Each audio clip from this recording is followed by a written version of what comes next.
মোহাম্মদ সাল্লাল্লাহু আলাইহি ওয়াসাল্লামের জীবনের শেষ মুহূর্ত। মাত্র 2 মিনিট চাচ্ছি সবার কাছে, এড়িয়ে যাবেন না। মোহাম্মদ সাল্লাল্লাহু আলাইহি ওয়াসাল্লামের জীবনের শেষ মুহূর্ত চলছে।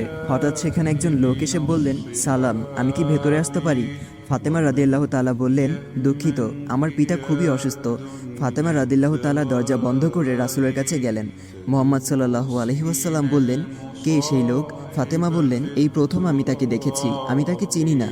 শোনো ফাতেমা, সে হচ্ছে আমাদের এই ছোট্ট জীবনের অবসানকারী ফেরেশতা আজরাইল। এটা শুনে ফাতিমার অবস্থা তখন ক্রন্দরত বোবার মতো হয়ে গিয়েছে। রাসূল সাল্লাল্লাহু আলাইহি ওয়াসাল্লাম বললেন, হে জিব্রাইল, আমার উম্মতের কি হবে? আমার উম্মতের নাজাতের কি হবে?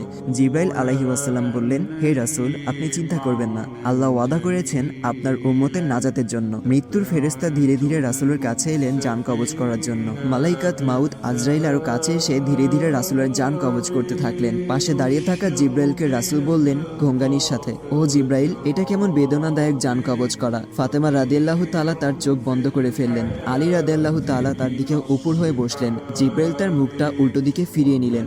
রাসূল সাল্লাল্লাহু আলাইহি ওয়াসাল্লাম বললেন, হে জিব্রাইল, তুমি মুখটা উল্টো দিকে ঘোরালে কেন?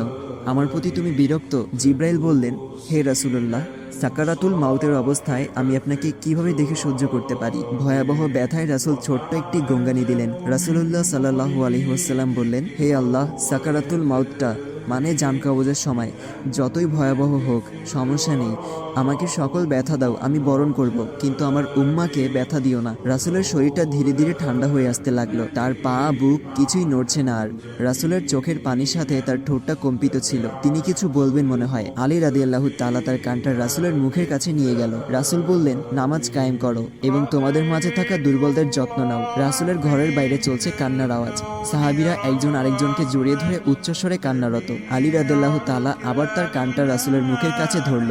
রাসূল চোখ ভেজা অবস্থায় বলতে থাকলেন, ইয়া উম্মতি, ইয়া উম্মতি, আল্লাহ আমাদের সবার মাঝে বুঝদান করুন।